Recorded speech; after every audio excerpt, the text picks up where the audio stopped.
দলগুলোকে আলোচনা করে সংস্কার বাস্তবায়ন ও গণভোটের সময় নির্ধারণের আহ্বান। এক সপ্তাহের মধ্যে ঐকমত্য না হলে সিদ্ধান্ত দিবে সরকার।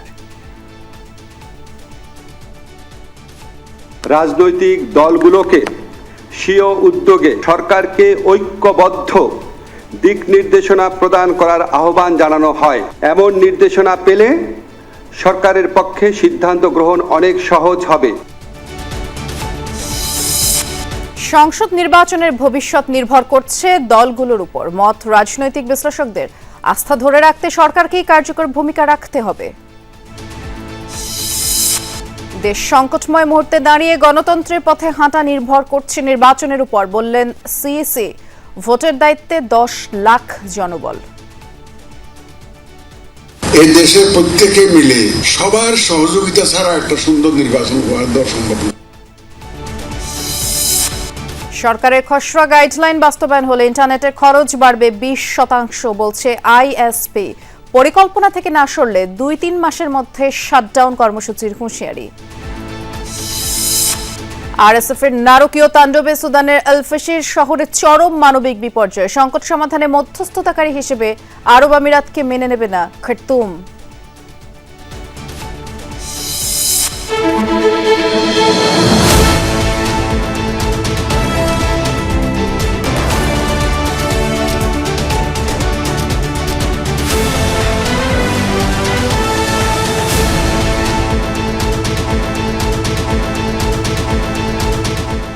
শুভেচ্ছা, আমন্ত্রণ দুপুরের বাংলাদেশে। নুসরাত বৃষ্টির সাথে আছি। শিরোনামগুলো শুনছিলেন।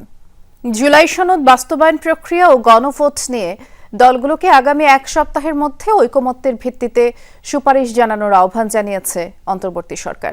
দুপুরে তেজগাঁয়ের প্রধান উপদেষ্টার কার্যালয়ে ডক্টর মোহাম্মদ ইউনূসের সভাপতিত্বে উপদেষ্টা পরিষদ বৈঠক শেষে এই আহ্বান জানানো হয়। এ সময়ের মধ্যে দলগুলো ঐকমত্যের সুপারিশ না জানালে সিদ্ধান্ত সরকারই নেবে। জুলাই সনদ বাস্তবায়ন ও গণভোট নিয়ে দলগুলোর মতভেদে উদ্বেগ জানিয়েছে উপদেষ্টা পরিষদ।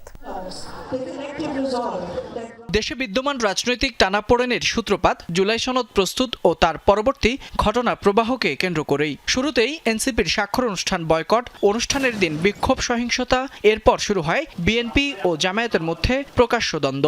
নোট অফ ডিসেন্ট বাদ দেয়াকে জনগণের সঙ্গে প্রতারণা বলছে বিএনপি, আর জাতীয় নির্বাচনের আগেই গণভোটের দাবি জামায়াতের। আমরা বুঝেছিল যেহেতু সিগনেচার করেছি, আমরা দ্বিমত পোষণ করার কথা কোনো প্রয়োজন হচ্ছে না আমাদের। এমন প্রেক্ষাপটে সোমবার বিশেষ উপদেষ্টা পরিষদ বৈঠক অনুষ্ঠিত হয় তেজগাঁওয়ে। প্রধান উপদেষ্টার কার্যালয়ে ডক্টর ইউনূসের সভাপতিত্বে অন্যান্য উপদেষ্টারাও এতে অংশ নেন।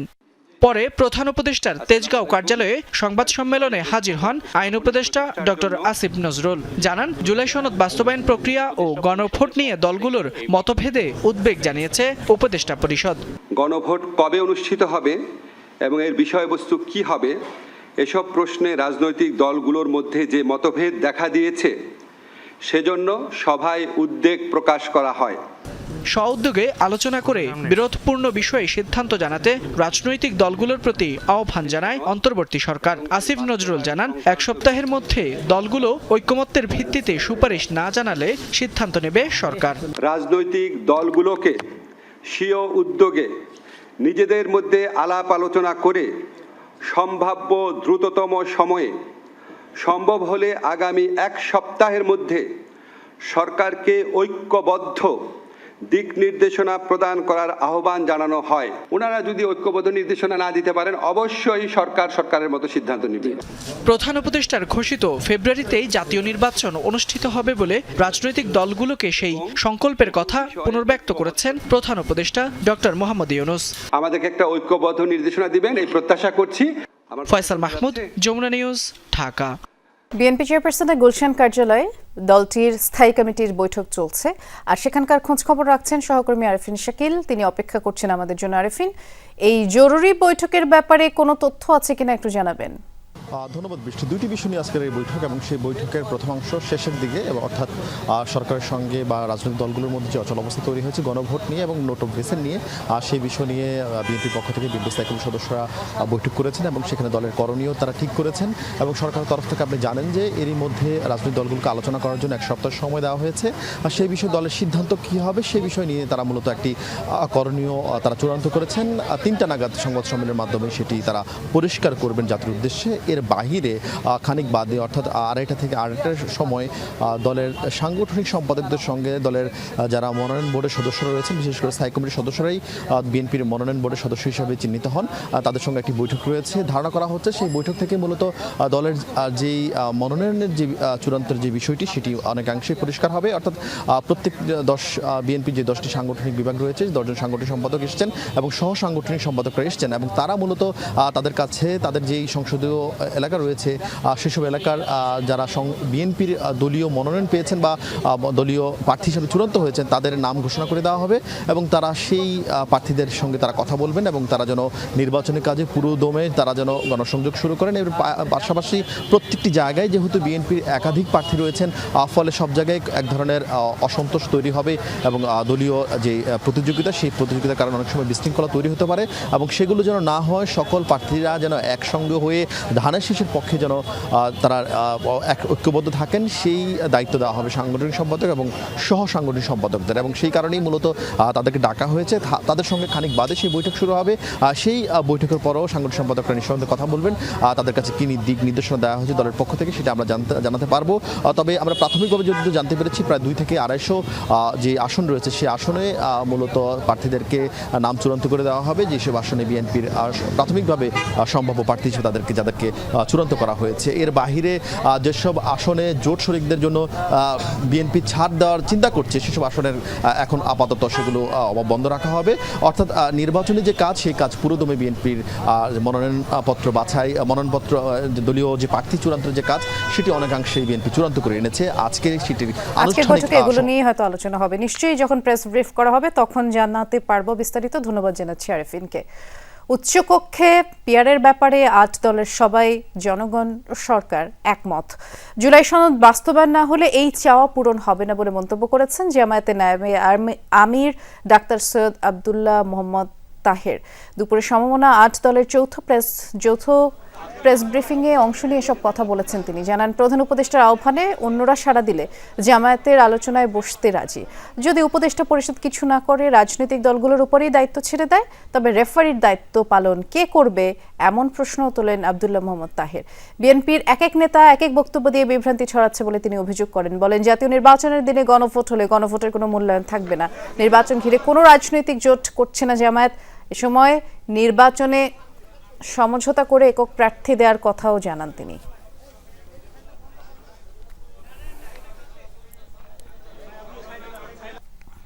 সংসদ নির্বাচনের ভবিষ্যৎ নির্ভর করছে রাজনৈতিক দলগুলোর অভ্যন্তরীণ বোঝাপড়ার উপরে, এমন মত রাজনৈতিক বিশ্লেষকদেরও। তারা বলছেন, রাজনীতিতে বাহাস থাকবে, তবে সেটা কখনোই সীমা অতিক্রম করা উচিত নয়। ফেব্রুয়ারিতে নির্বাচন নিয়ে এখন পর্যন্ত কোনো সংশয় নেই বলেও মনে করেন তারা। আর এজন্য আস্থা ধরে রাখতে সরকারকেই ভূমিকা নেওয়ার পরামর্শ বিশ্লেষকদের। সহকর্মী রিয়াজ রায়হানের রিপোর্ট। দুদিন আগে প্রধান উপদেষ্টার সঙ্গে সাক্ষাৎ করেন 3 বাহিনী প্রধানগণ। পরে জানানো হয় ফেব্রুয়ারিতে নির্বাচন সুষ্ঠুভাবে সম্পন্ন করতে প্রয়োজনীয় কার্যক্রমের বিষয়ে নির্দেশনা দিয়েছেন প্রধান উপদেষ্টা।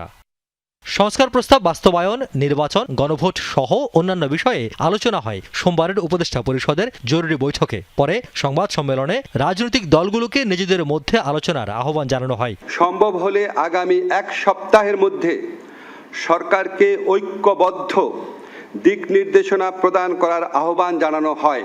এই দুটি বৈঠককে রাজনীতি এবং ফেব্রুয়ারির নির্বাচনের জন্য ইতিবাচক হিসেবে দেখছেন রাজনৈতিক বিশ্লেষকরা। বলছেন, নির্বাচনের গ্রহণযোগ্যতা মূলত রাজনৈতিক দলগুলোর আচরণের উপর নির্ভর। জাতীয় নির্বাচন একটি বিশাল কর্মযজ্ঞ। এতে সব দলের, রাজনৈতিক দলের যারা অংশ নেবে তাদের মধ্যে একটি বোঝাপড়া থাকা উচিত।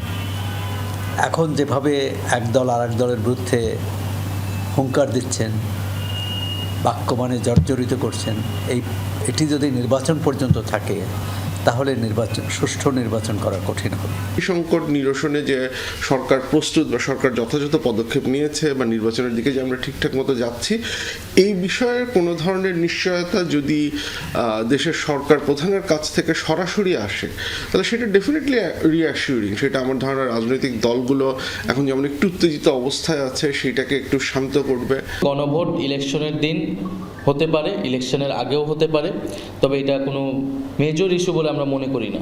প্রতীক ও গণভোট নিয়ে অনড় অবস্থানে ছিল এনসিপি। সেখান থেকে সরে এসেছে দলটি। এমনভাবে রাজনৈতিক সংকটের অনেক কিছুই কেটে গেছে বলে মনে করেন এই দুই বিশ্লেষক।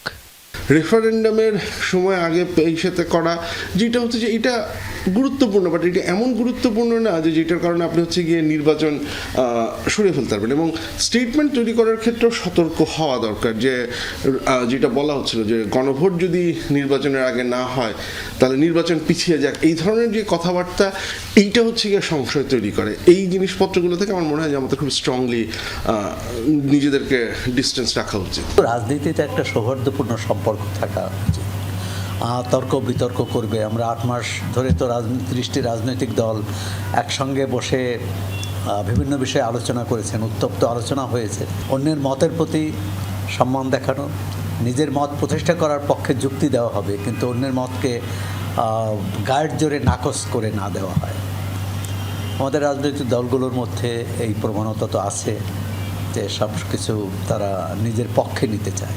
বিশ্লেষকরা বলছেন, গণভোট জুলাই সনদ বাস্তবায়নের বাহাসে নির্বাচন পেছানো বা ভঞ্জুলের কোনো শঙ্কা নেই। তবে চ্যালেঞ্জ আছে কিভাবে এবং কতটা শান্তিপূর্ণ উপায়ে তা শেষ হবে। এখন আমরা যে জায়গায় দাঁড়িয়ে আছি, যেভাবে সরকার প্রতিশ্রুতি দিয়েছে যে তারা ফেব্রুয়ারির মধ্যে করবে, এবং আমরা এই প্রতিশ্রুতি এসে কথা আমরা বারবার শুনেছি, এই জায়গা থেকে যদি সরকার সরে আসে তাহলে এইটা রাজনৈতিক দলগুলো কোনোভাবেই গ্রহণযোগ্য হবে না। স্পেসিফিক্যালি বিএনপির কাছে এটা কোনোভাবেই গ্রহণযোগ্য হবে না। অতীতে যারা রাজনৈতিক দলের যে সরকার ছিল তাদের নিজেদের একটা পক্ষ ছিল, সরকারি দলের হয়ে তারা অনেক সময় কাজ করেছে, বিরোধী দল অনেক নির্বাচন অংশ নেয়নি, তারপর একতরফা নির্বাচন হয়েছে। এই সরকারটা যেহেতু নির্দলীয়, তারা নিশ্চয়ই কোনো দলের পক্ষে বা বিপক্ষে কাজ করবে না। তাদের দায়িত্ব হবে নির্বাচনটি যাতে সুষ্ঠুভাবে হয়, সেক্ষেত্রে নির্বাচন কমিশনকে সহায়তা করা। নির্বাচন যত ঘনিয়ে আসবে দলগুলোর মধ্যে তর্ক বিতর্ক তত বাড়বে। এগুলোকে ভোটারদের কাছে যাবার কৌশল বলে মনে করছেন বিশ্লেষকরা। ফেব্রুয়ারিতে নির্বাচন প্রয়োজন। রিয়াজ রায়হান, যমুনা নিউজ, ঢাকা। বাংলাদেশ খুব সংকটময় মুহূর্তে দাঁড়িয়ে আছে। গণতন্ত্রের পথে দেশ কিভাবে হাঁটবে সেটা নির্ভর করছে আগামী নির্বাচনের উপর, এমন মন্তব্য করেছেন প্রধান নির্বাচন কমিশনার AMM নাসির উদ্দিন।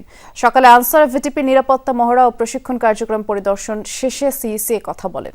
ভোটের দায়িত্বে নিয়োজিতদের উপর দেশ বিনির্মাণের দায়িত্ব পড়েছে বলেও মন্তব্য করেন তিনি। আগামী জাতীয় নির্বাচনকে কেন্দ্র করে আনসার সদস্যদের ভোট কেন্দ্রের নিরাপত্তা মহড়া ও মৌলিক প্রশিক্ষণ কার্যক্রম, যেখানে উঠে আসে ভোট কেন্দ্রের সহিংসতা থেকে উত্তরণের কার্যক্রম। আয়োজনে ভাটারা আনসার গার্ড ব্যাটালিয়ন। অনুষ্ঠানে প্রধান অতিথি CEC AMM Nasir Uddin. CEC তার বক্তব্যে বলেন, গণতন্ত্রের পথে দেশ কিভাবে হাঁটবে তা নির্ভর করছে আগামী নির্বাচনের উপর। বাংলাদেশ এখন খুব একটা সংকটময় মুহূর্তে দাঁড়িয়ে আছে। আমরা জাতি হিসাবে, দেশ হিসাবে কোন দিকে যাব, গণতন্ত্রের পথে কিভাবে হাঁটবো, এই সব কিছু নির্ভর করছে কিন্তু আগামী নির্বাচনের উপর। এটা একটা আমি মিশন হিসাবে নিয়েছি, চ্যালেঞ্জ হিসাবে নিয়েছি। এটা ক্রিটিক্যাল অবস্থায় দেশ যখন রয়েছে, এখানে আমাদেরকে গতানুগতিক ধারায় কাজ করলে হবে না। সামাজিক মাধ্যমে অপতথ্য ও AI এর ব্যবহার রোধে সেল গঠন করেছে ইসি। সেখানে যে কোনো ঘটনার সঠিক তথ্য যাচাই বাছাই সম্ভব হবে। অত্যন্ত ভিত্তিহীন সংবাদও আমরা শেয়ার করে দেই, বিশেষ করে নেতিবাচক হলে তো খুব সদ্যোগে যতভাবে সম্ভব সেটা আমরা শেয়ার করার চেষ্টা করি। সাথে সাথে শেয়ার করবেন না, তথ্যটা যাচাই করে তারপরে আপনারা শেয়ার করতে পারেন। AI আর্টিফিশিয়াল ইন্টেলিজেন্সের অপব্যবহারের অ্যাড্রেস করার জন্য আমরা একটা সেল খুলেছি। আমাদের সাথে যোগাযোগ করে, আমাদের যে কেন্দ্রীয় সেন্টারে যোগাযোগ করে আপনারা কিন্তু সত্য মিথ্যা যাচাই করতে পারবেন। এ সময় আনসার বাহিনীর মহাপরিচালক মেজর জেনারেল আব্দুল মোতালেব জানান, আগামী সংসদ নির্বাচনে মোতায়েন হবে প্রায় 5 লাখ সদস্য। গত 1 বছরে 1,45,000 নতুন সদস্যকে নিয়োগ দেওয়া হয়েছে বলেও জানান তিনি। আমাদের এই ডিজিটাল রেজিস্ট্রেশন হবে একমাত্র মানদণ্ড। যার সার্টিফিকেশন নাই তাকে আমরা এই নির্বাচনী মোতায়েনে সম্পৃক্ত করব না। তানভীর মৌসুম, যমুনা নিউজ, ঢাকা। সুন্দরবনের দুবলার চরে আজ থেকে শুরু হয়েছে 3 দিনব্যাপী রাস পূজা ও পুণ্য স্নানের আনুষ্ঠানিকতা। সকাল 9টার দিকে বন বিভাগের বাগেরহাট, খুলনা ও সাতক্ষীরা রেঞ্জের বিভিন্ন স্টেশন থেকে অনুমতি নিয়ে যাত্রা শুরু করেন পুণ্যার্থীরা। এবার মেলার আয়োজন না থাকায় সনাতন ধর্মাবলম্বী ছাড়া অন্য কাউকে আর বনে প্রবেশ করতে দেয়া হবে না বলে জানিয়েছে আইন শৃঙ্খলা বাহিনী। আগামীকাল বিকেলে হবে রাস পূজার মূল আনুষ্ঠানিকতা। পরদিন ভোরে পুণ্য স্নান করে বাড়ির উদ্দেশ্যে রওনা দিবেন পুণ্যার্থীরা। প্রতি বছর এই রাস পূজা ও স্নানে অংশ নিতে 30,000-এরও বেশি পুণ্যার্থী জড়ো হয় দুবলার চরে। কোস্টগার্ডের কর্মকর্তারা জানান, যে কোনো ধরনের অনাকাঙ্ক্ষিত ঘটনা এড়াতে কোস্টগার্ড নিয়মিত টহল পরিচালনা করছে। ডুবুরি দল যে কোনো জরুরি অবস্থা মোকাবেলায় প্রস্তুত রয়েছে। জুলাই অভ্যুত্থানে রাজধানীর রামপুরায় নির্মাণাধীন ভবনের কার্নিশে ঝুলে থাকা আমির হোসেনকে গুলি ও 2 জনকে হত্যা মামলায় সাবেক ডিএমপি কমিশনার হাবিবুর রহমান সহ 5 জনের বিরুদ্ধে আজ তৃতীয় দিনের সাক্ষ্য গ্রহণ চলছে। বিচারপতি গোলাম মর্তুজা মজুমদারের নেতৃত্বাধীন আন্তর্জাতিক অপরাধ ট্রাইব্যুনাল 1-এ চলছে এই সাক্ষ্য গ্রহণ।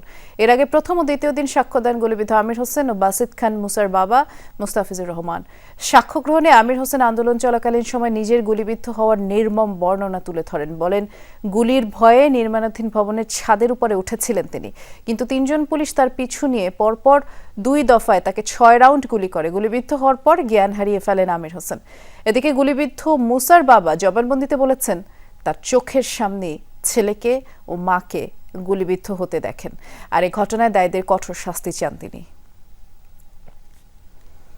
খুলনায় ইউনিয়ন বিএনপি নেতা ও ইউপি সদস্য মামুন হোসেনের অফিসে বোমা হামলা ও গুলি চালিয়েছে মুখোশধারীরা। এতে একজন মাদ্রাসা শিক্ষক নিহত হয়েছেন, আহতরা চিকিৎসাধীন। হামলার কারণ সম্পর্কে কিছুই জানাতে পারেনি পুলিশ বা নিহতের স্বজনরা।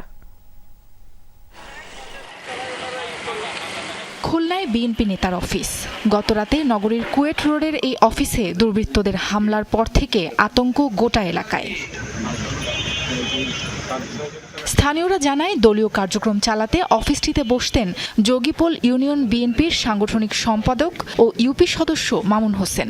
রোববার মাগরিবের নামাজের পরও অফিসে যান তিনি। ছিলেন আরও 8-10 জন। হঠাৎই সেখানে হামলা চালায় কয়েকজন মুখোশধারী। এলোপাতারি গুলি আর ককটেলের ধোঁয়ায় ভারী হয়ে ওঠে পরিবেশ। একটা বোমের আওয়াজ পেলাম, হঠাৎ করে ধপ করে শব্দ হলো। তারপর 2 রাউন্ড গুলি বাইর হয়েছে। এরপরে অনেকে ভয়তে পালাই গেছে।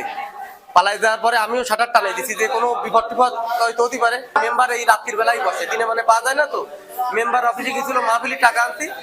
সেই টাকা আনতে যে সেই মাহফিল মানে মেম্বারের সাথে মানে কারো শত্রুতা ছিল। গুলির আওয়াজে ছুটে আসে স্থানীয়রা। এরই মধ্যে গুলিবিদ্ধ হন মাদ্রাসা শিক্ষক এমদাদুল হক। ককটেলের আঘাতে আহত হন মামুন হোসেন ও বেল্লাল হোসেন। 3 জনকে উদ্ধার করে হাসপাতালে নেওয়া হয় তৎক্ষণাৎ। পরে গুলিবিদ্ধ এমদাদুল হককে মৃত ঘোষণা করেন চিকিৎসক। রাত্র 15টা বাজে হঠাৎ করে বিকট দুটো শব্দ হয়েছে। স্বাভাবিক মনে করা হয়েছে যে মনে হয় ছাদের যে সেন্টারিং পড়ে না, ওরকম শব্দ। বেল্লাল নামে আমাদের আরেকজন কর্মী, সে আহত এবং মামুনও আহত, চিকিৎসাধীন আছে। ডাক্তাররা বলছেন যে তাদের এখন পর্যন্ত যেটা দেখছেন তাতে বিপদের আশঙ্কা নাই, ডাক্তাররা বলছেন। স্বজন ও দলীয় নেতাকর্মীরা জানান, মামুন হোসেনের মাথা ও গলায় আঘাত লেগেছে। সারা শরীরে ক্ষত হয়েছে বেল্লাল হোসেনের। তবে হামলার কারণ ও হামলাকারীদের বিষয়ে জানাতে পারেননি কেউ। জড়িতদের গ্রেফতারের চেষ্টা করছে পুলিশ। ওইখানে বোমা এবং গুলির ঘটনা ঘটেছে। ঘটনার সংবাদ পেয়ে আমি সাথে সাথে আমাদের অফিসার ইনচার্জকে অবগত করি। অফিসার ইনচার্জ সাহেব আমাকে দ্রুতই সেখানে ঘটনাস্থলে পৌঁছাতে বলেন। আমি সঙ্গে সঙ্গে ঘটনাস্থলে আমার সঙ্গে অফিসার এবং সহ পৌঁছাই। সেখানে গিয়ে জানতে পারি ওখানে একটা বোম বিস্ফোরণ সহ কয়েকটা গুলির ঘটনা ঘটেছে এবং ককটেল বিস্ফোরণ ঘটেছে। নিহত মাদ্রাসা শিক্ষকের মরদেহ ময়নাতদন্তের জন্য খুলনা মেডিকেল কলেজ হাসপাতালের মর্গে রাখা হয়েছে। সাবরিনা লিজা, যমুনা নিউজ। মুন্সিগঞ্জের এক যুবককে গুলি করে হত্যা করা হয়েছে। গতরাতে সদরের মোল্লাকান্দি এলাকায় এই ঘটনা ঘটে। স্বজনদের অভিযোগ, গতরাতে বাসা থেকে বের হওয়ার পর তুহিন দেওয়ানকে লক্ষ্য করে গুলি ও ককটেল ছোড়ে লিটন ব্যাপারী ও তার সহযোগীরা। গুরুতর আহত অবস্থায় উদ্ধার করে হাসপাতালে নেওয়া হলে তাকে মৃত ঘোষণা করেন চিকিৎসক। লিটন ব্যাপারী মোল্লাকান্দি ইউনিয়ন বিএনপি নেতা উজির আলী ও আওলাদ গ্রুপের অনুসারী। তুহিন ইউনিয়ন বিএনপি সভাপতি ওয়াহিদ মোল্লা ও জেলা বিএনপির আহ্বায়ক কমিটির সদস্য আতিক মোল্লা গ্রুপের সমর্থক। দুই গ্রুপের বিরুদ্ধে জের ধরে এই হত্যাকাণ্ড বলে অভিযোগ তাদের। স্থানীয়রা জানায়, তুহিনের বাবা ইউনিয়ন কৃষক লীগের সভাপতি। সরকার পতনের পর থেকে তুহিন এলাকা ছাড়া ছিল বলেও জানান তারা। আর হত্যার কারণ সম্পর্কে পুলিশ এখনো নিশ্চিত নয়। এদিকে মুন্সিগঞ্জে নিখোঁজের 3 দিন পর এক অটোচালকের মরদেহ উদ্ধার করেছে পুলিশ। সকালে সদরের পূর্ব রতনপুর এলাকায় রাস্তার পাশের একটি পুকুরে হাত পা বাঁধা অবস্থায় মুজিবুর মাঝির মরদেহ ভেসে ওঠে। স্বজনরা জানায়, মুজিবুর শান্তিনগর এলাকার বাঁধন সরকারের গ্যারেজে থাকতেন। রিকশা চালিয়ে তিনি জীবিকা চালাতেন। গত শুক্রবার মাওয়া যাওয়ার কথা বলে গ্যারেজ থেকে বের হয়ে নিখোঁজ হন। এ ঘটনায় সদর থানায় সাধারণ ডায়েরিও হয়। আজ স্থানীয়রা রাস্তার পাশে পুকুরে তার মরদেহ দেখে পুলিশে খবর দেয়। মরদেহ উদ্ধার করে ময়নাতদন্তের জন্য মর্গে পাঠানো হয়েছে। হত্যার ঘটনা তদন্ত করছে পুলিশ। পাবনায় নামাজরত বাবাকে কুপিয়ে হত্যার অভিযোগ উঠেছে ছেলের বিরুদ্ধে। অভিযুক্ত মোস্তফাকে আটক করে পুলিশে দিয়েছে স্থানীয়রা। সদর উপজেলার চরতারাপুর এলাকায় এই ঘটনা। স্বজনরা জানায়, রাতে খাওয়ার পর নামাজ পড়ছিলেন নিজাম প্রামাণিক। এ সময় হাঁসুয়া দিয়ে কুপিয়ে তাকে হত্যা করে তারই ছেলে মোস্তফা। এরপর পাশের কক্ষে দরজা বন্ধ করে বসে থাকে সে। বাড়ির সদস্যরা সেখানেই তালাবদ্ধ করে রাখে মোস্তফাকে। খবর পেয়ে পুলিশ গিয়ে মরদেহ উদ্ধার করে। অভিযুক্তকে আটক করতে গেলে ধারালো অস্ত্রের আঘাতে আহত হন পুলিশ এবং এক এএসআই। আর স্থানীয়রা জানায়, মোস্তফা মাদকাসক্ত। মাদক কেনার টাকার জন্য প্রায় বাবার সাথে সে ঝগড়া করত। গতকাল উত্তর বাড্ডায় একটি ভবনে পরিত্যক্ত মেশিন কক্ষ থেকে উদ্ধারকৃত নারী পুরুষের গলিত মরদেহের পরিচয় শনাক্ত করেছে পুলিশ। এ ঘটনায় একটি হত্যা মামলা দায়ের হয়েছে বলে জানিয়েছেন বাড্ডা থানার ভারপ্রাপ্ত কর্মকর্তা। বাদী হয়ে অভিযোগ দায়ের করেছেন নিহত নারীর মা মনোয়ারা বেগম। নিহত নারীর নাম শাকিলা আক্তার, যিনি ভবনটির 3য় তলায় অবস্থিত ইবনে কাসির ক্যাডেট মাদ্রাসার পরিচ্ছন্নতা কর্মী হিসেবেই কাজ করতেন। নিহত পুরুষ আলাউদ্দিন প্রকাশ সাইফুলও কাজ করতেন একই প্রতিষ্ঠানে। মামলার এজাহারে উল্লেখ করা হয়, নিহতের মা গত 25 অক্টোবর রাতে সবশেষ তার মেয়ের সাথে মোবাইলে কথা বলেন। তবে এরপর থেকেই আর তার সাথে যোগাযোগ করতে ব্যর্থ হন। পরবর্তীতে মাদ্রাসায় খোঁজ নিতে গেলে জানতে পারেন একই প্রতিষ্ঠানের কর্মী সাইফুল একই সময় যাবৎ নিখোঁজ। ভবনটির নিচতলা থেকে দুর্গন্ধ ছড়ানোয় স্থানীয়দের অভিযোগের ভিত্তিতে রোববার সকালে অভিযান চালিয়ে দুজনের গলিত মরদেহ উদ্ধার করে পুলিশ। উদ্ধারের পর ময়নাতদন্তের জন্য মরদেহ দুটি ঢাকা মেডিকেলের মর্গে পাঠানো হয়। তবে আসামি অজ্ঞাতনামা হওয়ায় এখনো কোনো জিজ্ঞাসাবাদ করেনি বলে জানিয়েছে পুলিশ।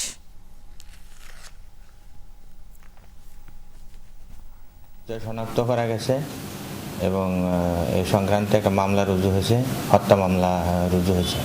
এখানে ভিকটিম যে মহিলা ছিল, একজন মহিলার মা বাদী হয়ে মামলা করছেন। রাজধানীর গুলশানে একটি বারে ব্যবসায়ী দবিরুল ইসলামের মৃত্যুর ঘটনা এখনও রহস্যময়। পুলিশ জানায়, বারের বিল দেয়া নিয়ে বিরোধের জেরে দবিরুলের বার পার্টনার তপুর ইন্ধনে ওই বারের স্টাফরাই দবিরুলকে মারধর করে। এর মধ্যে মারধরে অংশ নেওয়া তপু, বারের ম্যানেজার, বাউন্সার সহ 7 জনকে গ্রেফতার করেছে গুলশান থানা পুলিশ।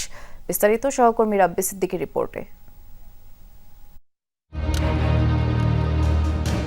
বারের মধ্যে এক ব্যবসায়ীকে মারধর করে মেরে ফেলার অভিযোগ খোদ বারের স্টাফদের বিরুদ্ধে। সিসি ফুটেজে ধরা পড়ে সেই দৃশ্য। পুলিশ ও নিহতের পরিবার থেকে জানা যায়, তপু নামে একজন, যিনি দবিরুল ইসলামের পূর্ব পরিচিত। তারা একসাথেই চলাফেরা করতেন। এই তপুর সাথে হাতাহাতি হয় দবিরুলের। তপুর হয়ে বারের মধ্যে মারধরে অংশ নেয় বারের কর্মচারীরা। তারা দবিরুলকে বারের নিচে নিয়ে গিয়ে মারধর করে ফেলে রাখেন। পরে গুরুতর আহত দবিরুল ঢাকা মেডিকেলের আইসিইউতে 1 সপ্তাহ চিকিৎসাধীন থাকার পর মারা যান। ঘটনা 14 অক্টোবর রাজধানীর অভিজাত এলাকা গুলশান 1-এ গড়ে ওঠা বেলস আর্ট লাউঞ্জ বারের। ওই জায়গায় যাওয়ার পর আব্বুর অবস্থা খুবই খারাপ, মানে সেন্স নেই, কোনো কথা নেই, নেই, আমরা বুঝতে পারিনি ওনার এই অবস্থা। ওনাকে বললাম আমরা এভাবে পড়ে রয়েছে, কি হয়েছে? ওনারা বলল সিঁড়ি থেকে পড়ে গেছে। ঘটনার পরপরই বারে ঝুলতে থাকে তালা। গুলশান থানা পুলিশ গ্রেফতার করে অভিযুক্ত তপু, বারের ম্যানেজার সহ 7 জনকে। জানা যায় মাদকদ্রব্য নিয়ন্ত্রণ অধিদপ্তরের অনুমোদন ছাড়াই চলছিল বারটি। হাইকোর্ট থেকে তারা নিয়ে চলতো। এখন কোর্টের বিষয়গুলো হচ্ছে একটু সেনসিটিভ, এখানে তারা এটাকে করতে গেলে হয়তো বা যে কোর্টের আদেশ অবমাননা হচ্ছে এইসব ধরনের থেকে আমাদের লোকজনের দিকে এদের বিষয় একটু কমে করেছে। পুলিশ জানায় দবিরুলকে মারধরের তদন্ত চলছে। প্রাথমিকভাবে জানা যায় আর্থিক লেনদেন নিয়ে তপুর সাথে বিরোধ চলছিল দবিরুলের। তার সাথে একজন লোকের কিছু পূর্বশত্রুতা ছিল এবং সেই পূর্বশত্রুতার জের ধরে হয়তো বারে কোনো একটা পরিস্থিতি সৃষ্টি করে তাকে আঘাত করা হয়েছে, তার উপর আক্রমণ করা হয়েছে, এটুকুই আমাদের কাছে আছে। তারপরেও গ্রেফতারকৃত যারা 7 জন রয়েছে তাদেরকে আমরা নিবিড়ভাবে জিজ্ঞাসাবাদ করছি। দবিরুলের এমন মৃত্যুর পেছনে শুধুই কি বারের বিল নাকি অন্য কিছু জানা যাবে তদন্তে, বলছে পুলিশ। রাব্বি সিদ্দিকী, যমুনা নিউজ, ঢাকা। আমরা আগেই আপনাদের জানিয়েছি সুন্দরবনের দুবলার চরে আজ থেকে শুরু হয়েছে 3 দিনব্যাপী রাস পূজা ও পুণ্য স্নানের আনুষ্ঠানিকতা। আমরা একটু দেখে আসতে চাই এই আনুষ্ঠানিকতার এখন কি কি অংশ চলছে। আমাদের সহকর্মী শেখ আল এহসান অপেক্ষা করছেন আমাদের জন্য। এহসান, সার্বিক আয়োজন কেমন দেখছেন? পুণ্যার্থীরা আসছেন যেহেতু, কি বলছেন তারা জানাবেন। বৃষ্টি এখানে সকাল থেকে মোংলা, বাগেরহাট, খুলনা এবং সাতক্ষীরা থেকে হাজার হাজার পুণ্যার্থী এই যে দুবলার চর সুন্দরবনের কোলে বঙ্গোপসাগর এবং সুন্দরবনের কোলে জেগে ওঠা দুবলার চরে তারা জড়ো হয়েছেন, এখনও আসছেন। এখনও দেখবেন, আপনি দেখতে পাচ্ছেন শত শত ট্রলার, নৌকা এবং নৌযান করে তারা এসেছেন, এখনও আসছে। এবং আজকে থাকবে, কালকে বিকালে পূর্ণস্নান হবে, কাল বিকালে হবে পূজা, পরশু পূর্ণস্নান করে সকালে তারা এখান থেকে বের হয়ে যাবে। জানিয়ে রাখি, হিন্দু পুরাণ মতে শ্রীকৃষ্ণ কোনো এক সময় এখানে রাসলীলায় মত্ত হয়েছিলেন। সেইটা থেকে প্রায় 200 বছর ধরে এই রাস মেলাটা চলে আসছে। যদিও গত 2-3 বছর রাস মেলা বলতে নারাজ বন বিভাগ, তারা এখন বলতে চাই এটা হচ্ছে রাস পূজা। এখানে শুধু হিন্দুরা বা সনাতন ধর্মাবলম্বীরা এখানে আসবে, অন্য কোনো ধর্মের লোক, যেহেতু এখানে একটা পরিবেশের কথা বলা হয়, এখানে পরিবেশ সুরক্ষার বিষয় আছে, বনের সুরক্ষার বিষয় আছে, সেই জন্য আমরা একটু জানতে চাই। আমাদের সাথে আছেন কোস্টগার্ডের অপারেশন কর্মকর্তা লেফটেন্যান্ট কমান্ডার আবরার হাসান। তিনি এই যে এখানকার যারা পুণ্যার্থী এসেছেন তাদের নিরাপত্তার দায়িত্বে আছেন, তাদের নিরাপত্তার কাজ করছে কোস্টগার্ড। আমরা একটু তাদের কাছে শুনবো কিভাবে তারা কাজ করছেন, নিরাপত্তার দায়িত্ব পালন করছেন। আবরার হাসান, কিভাবে আপনারা কাজ করছেন? জি, ধন্যবাদ। আপনারা জানেন যে এই সুন্দরবনের সুবিশাল যে বনাঞ্চল, এটা সুরক্ষা এবং একই সাথে আমাদের যে ভিন্ন ধর্মাবলম্বীদের উপাসনালয় থেকে শুরু করে এবং গুরুত্বপূর্ণ স্থাপনার নিরাপত্তায় কৃতিত্বপূর্ণ অবদান রেখে চলেছে বাংলাদেশ কোস্টগার্ড। এই যে রাস পূজা এবং পুণ্যস্নানের কথা বলেন, এটা 200 বছর পুরাতন ঐতিহ্যবাহী একটি তাদের উৎসব। এই উৎসবকে কেন্দ্র করে বাংলাদেশ কোস্টগার্ড বর্তমানে এবং এই সময় 2025 সালে যেটা সংগঠিত হচ্ছে সেটা নিশ্চিত নিরাপত্তায় কাজ করছে বাংলাদেশ কোস্টগার্ড। আপনি আসার সময় দেখেছেন হাজার হাজার বোট, প্রায় 30 থেকে 40 হাজার পুণ্যার্থী এবার আসবে। তাদের খুলনা থেকে বা বিভিন্ন অঞ্চল থেকে যারা আসছে তাদের স্কটিং থেকে শুরু করে তাদের অবস্থানকালীন সময়ে আমরা নিশ্চিত নিরাপত্তা ব্যবস্থা করছি। একই সাথে আমরা এই রাসমেলায় তারা যে 3 দিন অবস্থান করবে, 3 থেকে 5, আমরা এখানে কন্ট্রোল পয়েন্ট এস্টাবলিশ করেছি এবং ওখানে মেডিকেল টিম ডাইভিং টিম ব্যবস্থা করেছি। এবং একই সাথে তাদের এই সময় যাতে কোনো ধরনের প্রবলেম ফেস করে সেজন্য আপনারা এখানে স্টারলিংক এবং বিভিন্ন ভিসেট নেটের মাধ্যমে আমরা এখানে নেটওয়ার্কিং সিস্টেম এস্টাবলিশ করি, যাতে করে এই দুবলার চরে দাঁড়িয়ে আমরা লাইভ করছি। এটা একটা অবিস্মরণীয় জিনিস। সেটা হচ্ছে আমাদের ল্যান্ড থেকে, সুন্দরবন খুলনা এরিয়া থেকে অত্যন্ত দূরে এবং প্রত্যন্ত একটা এরিয়া। সো একই সাথে আমরা এখানে সুন্দরবনে নিরাপত্তা লক্ষ্যে আমরা জানেন যে গত 1 বছরে আমরা বৃষ্টি বলছিলাম কিভাবে তারা নিরাপত্তা দিচ্ছেন, কিভাবে তারা নেটওয়ার্ক সার্ভিসটা প্রোভাইড করছেন পুণ্যার্থীদের জন্য। সর্বশেষ খবর জানাচ্ছিলাম, আমরা শুনছিলাম সেটি। ধন্যবাদ এহসান বিস্তারিত জানানোর জন্য। মেট্রো রেলের ডিজাইনে ত্রুটি থাকতে পারে, ঠিকাদার পরামর্শক ঠিকমতো কাজ করেনি বলেই দুর্ঘটনা জানিয়েছেন ডিএমটিসিএল এর এমডি ফারুক আহমেদ। সকালে এক ব্রিফিংয়ে এই তথ্য জানিয়ে তিনি বলেন, ড্রোন আর ফিজিক্যাল ইন্সপেকশন করা হয়েছে, এতে মেট্রো রেলে যেসব সমস্যা পাওয়া গেছে সেগুলো ঠিক করা হয়েছে। আরও বলেন, প্রতিযোগিতামূলক ব্যবস্থা করা গেলে মেট্রোতে খরচ কমবে। মেট্রোর বিয়ারিং এর সমস্যা নেই, যেভাবে সেটি স্থাপন করা হয়েছে সেখানে ত্রুটি থাকতে পারে। তো সমস্তগুলো একটা ব্রিফিং করব, তারপর আপনাদের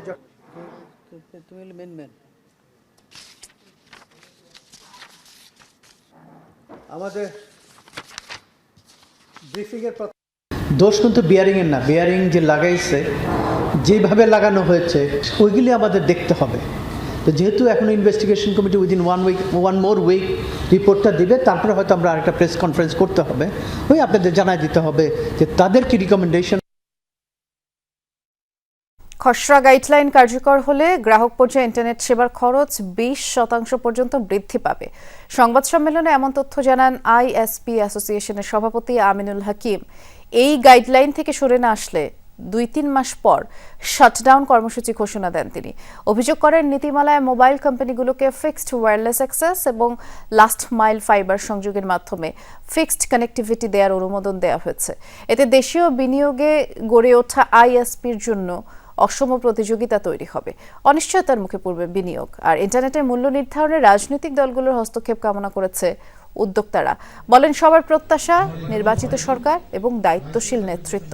ইন্টারনেটের মূল্য নির্ধারণের দায়িত্ব তাদের হাতেই থাকা উচিত। দেশীয় উদ্যোক্তাদের বাঁচিয়ে রাখার দাবি জানায় আইএসপি অ্যাসোসিয়েশন। বলা হয়, বিটিআরসির নতুন নিয়মে ইন্টারনেট সেবাদাতাদের উপর রেভিনিউ শেয়ারিং, উচ্চ লাইসেন্স ফি, ব্রডব্যান্ড প্যাকেজের দাম বাড়াবে।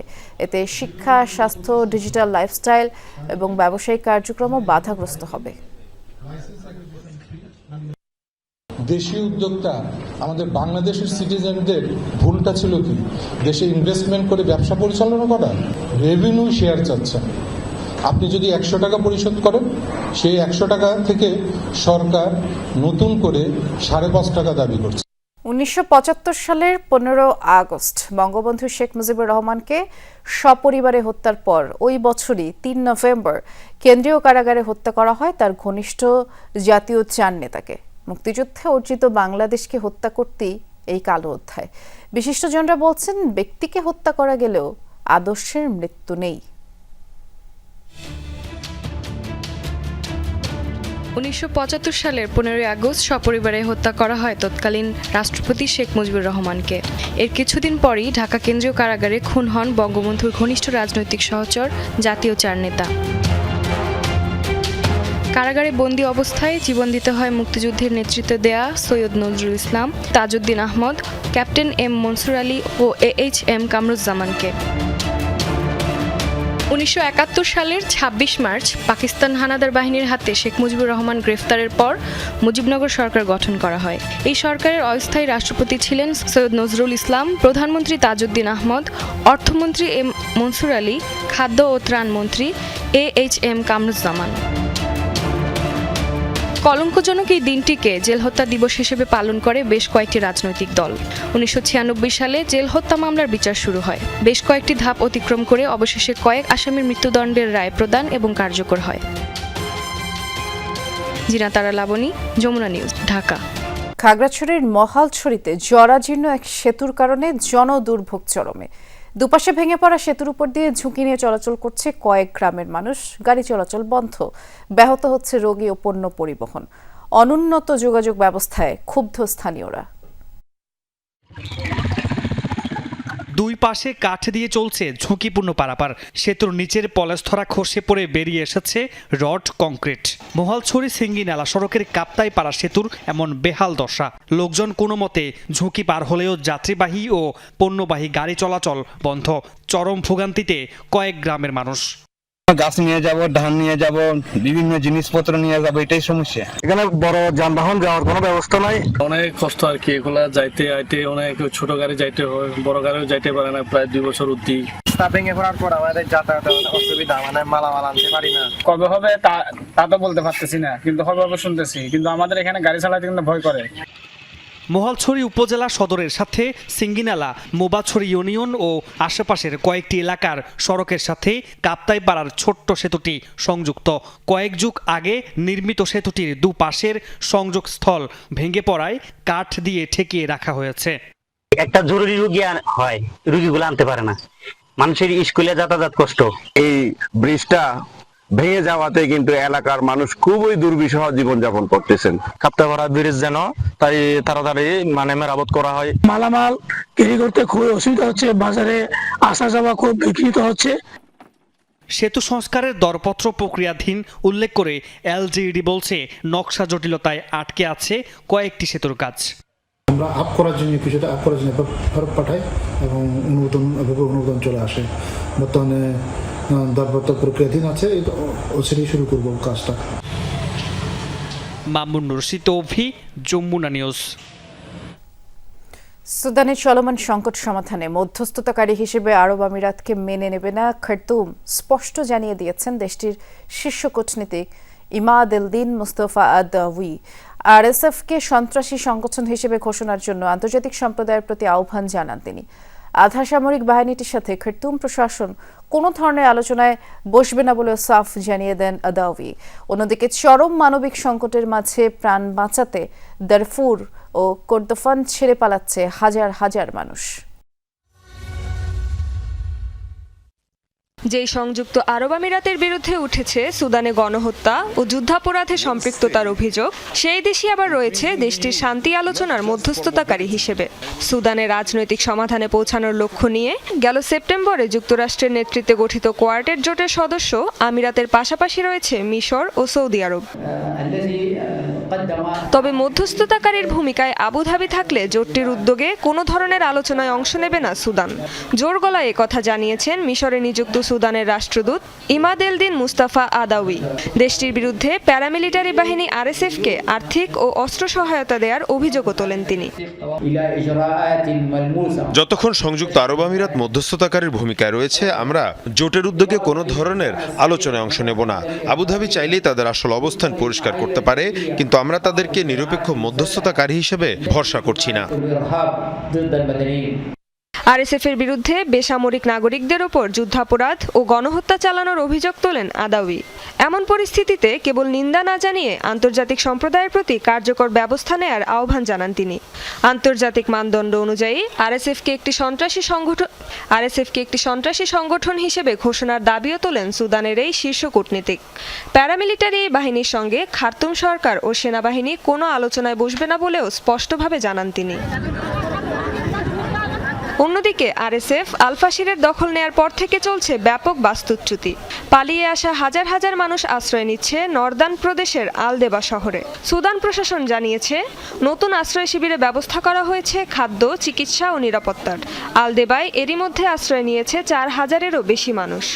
শহরের পূর্বাঞ্চলে আল-আফাদ এলাকায়ও চলছে নতুন আশ্রয় শিবির নির্মাণের কাজ। প্রাণের ভয়ে উত্তর ও দক্ষিণ কর্দোফান থেকেও পালাচ্ছে মানুষ। হোয়াইট নাইলে আশ্রয় নিয়েছে উত্তর কর্দোফানের অন্তত 1200 বাসিন্দা, আর দক্ষিণ কর্দোফান ছেড়েছেন প্রায় 400 সুদানিজ। রেজবানা সাইমা, যমুনা নিউজ। উৎসব চলাকালে ফিল্মি স্টাইলে গুলি করে হত্যা করা হয়েছে মেক্সিকোর ইরুয়াপান শহরের মেয়রকে। ডেড ফেস্টিভ্যালের শোভাযাত্রায় অংশ নিয়েছিলেন মেয়র মঞ্জো রড্রিগেজ। এ সময় প্রকাশ্যে তাকে অন্তত 7 বার গুলি করা হয়। মেক্সিকোর মাদক চক্র ও কার্টেলের বিরুদ্ধে সোচ্চার ছিলেন রড্রিগেজ। এ ঘটনায় বিক্ষোভে ফুঁসে উঠেছে পুরো দেশ।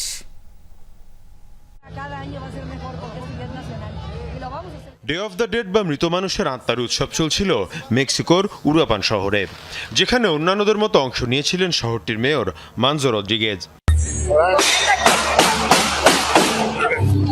শোভাযাত্রা হঠাৎই শোনা যায় গুলির আওয়াজ। মেয়র রড্রিগেজকে লক্ষ্য করে গুলি চালায় হামলাকারীরা। অন্তত 7টি গুলি করা হয় তাকে। ঘটনাস্থলে মৃত্যু হয় তার। ভয়ে আতঙ্কে ছুটোছুটি করতে থাকেন ঘটনাস্থলে থাকা সাধারণ মানুষ। মেক্সিকোর সবচেয়ে সহিংস রাজ্য হিসেবে পরিচিত মিচোয়াকেন, সে রাজ্যের ইউরোপান শহরের স্বতন্ত্র মেয়র ছিলেন রদ্রিগেজ। দায়িত্ব পাওয়ার পর থেকে মেক্সিকান কার্টেলের বিরুদ্ধে সরব হয়ে ওঠেন তিনি, ফলে টার্গেটে পরিণত হন মাদক এবং অস্ত্র পাচারকারীদের। মিচোয়ানকে পরিস্থিতি সম্পর্কে আমরা অবগত করেছি, সেখানকার নিরাপত্তা পরিস্থিতি সামাল দিতে প্রয়োজনীয় পদক্ষেপ নেওয়া হয়েছে। এ ধরনের একটি আয়োজনে হামলা চালিয়ে জনপ্রতিনিধিকে হত্যার বিষয়ে কোনো ছাড় দেবে না সরকার। এ ঘটনার পর বিক্ষোভের ঝড় উঠেছে মেক্সিকো জুড়ে। দোষীদের শাস্তি এবং সশস্ত্র গোষ্ঠীগুলোর বিরুদ্ধে কঠোর ব্যবস্থা নিতে শেনবাউম প্রশাসনের কাছে দাবি জানানো হয়।